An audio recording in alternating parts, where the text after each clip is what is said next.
اب ایک ہی راستہ ہے، تم مجھے اٹھا کر اس قلعے میں پھینکو، میں تمہارے لیے دروازہ کھولوں گا۔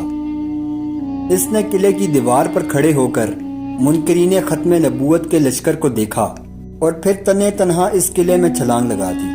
قیامت تک جو بھی بہادری کا دعویٰ کرے گا یہاں وہ بھی سر پکڑ لے گا۔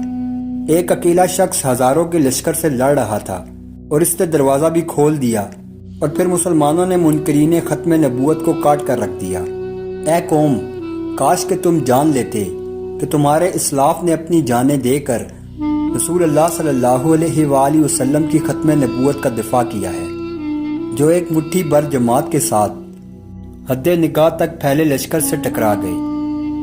اے امت مسلمہ، تحفظ ختم نبوت کے جہاد میں اپنا کردار ادا کرو تاکہ قیامت کے دن حضور صلی اللہ علیہ وآلہ وسلم کی شفاعت نصیب ہو۔